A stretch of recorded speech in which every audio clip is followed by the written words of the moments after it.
Let's get the views now of the Labour MP Stephen Kinnock, who joins us via webcam from South London. Welcome to you. Thank you for joining us. Do you think this is a good way forward?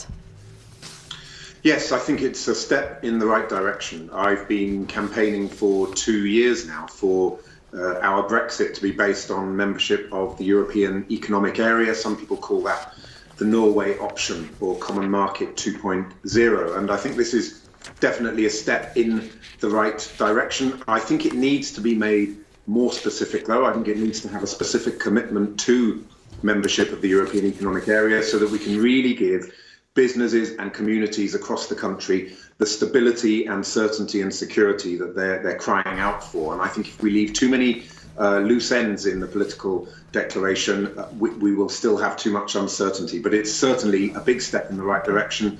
We will be working together now with backbench colleagues in the Norway Plus group to turn this into a position that can command cross-party parliamentary majority. There are MPs within your party who are appalled by this. Chuka Umunna, who wants a final say referendum, has said on Twitter, this is not opposition, it's the facilitation of a deal which will make this country poorer. And the Labour MP Chris Leslie has said, seriously, offering to help a Tory government enable Brexit, we are going to be effectively colluding in whatever the fallout is as a result in terms of jobs lost. This is not opposition. What do you say to them?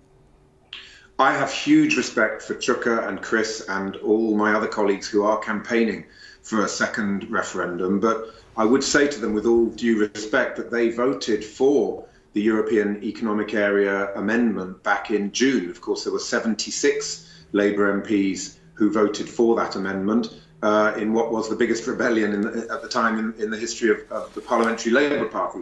I've stuck to that position since June. I've always felt that there is a cross-party parliamentary majority for a pragmatic, sensible, bridge-building Brexit. That's what we voted for back in June, myself and Chris and Chuka and many, many others. I think we should stick to that position, recognise that the country doesn't need a divisive second referendum now, and it's still not clear what the question on the ballot paper would be. I fear that we would be playing Russian roulette with the jobs and livelihoods of our constituents. So I think it's time now for Parliament to come together. It was Labour's policy after the conference that Labour would initially push for a general election and would then push for a second referendum. Is that just gone out of the window now?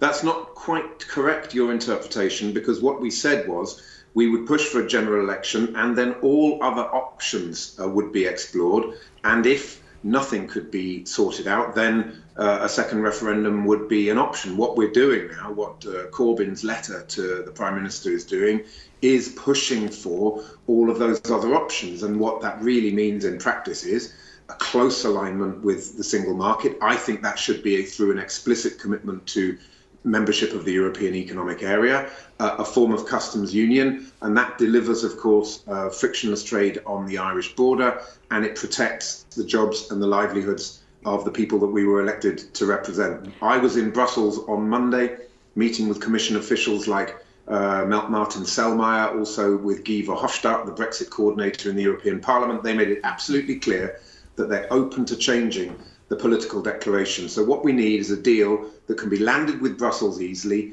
that can command a cross-party parliamentary majority, so we can get ourselves out of the political and constitutional crisis in which we find ourselves. What is the advantage of the position that you're putting forward compared with the situation that we're in, membership? Well, it's definitely Brexit, because we are leaving the EU institutions. We would be leaving the political project. You know, what people say to me on the doorstep in my Aberavon constituency is, I voted to join the common market back in 1975.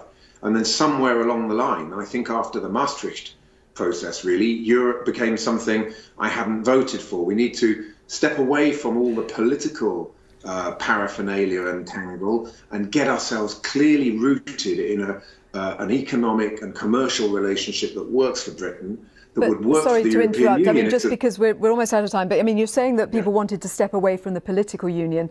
They wanted more than that as well, didn't they? They wanted an end to freedom of movement. They wanted trade deals to be able to be negotiated outside of the customs union.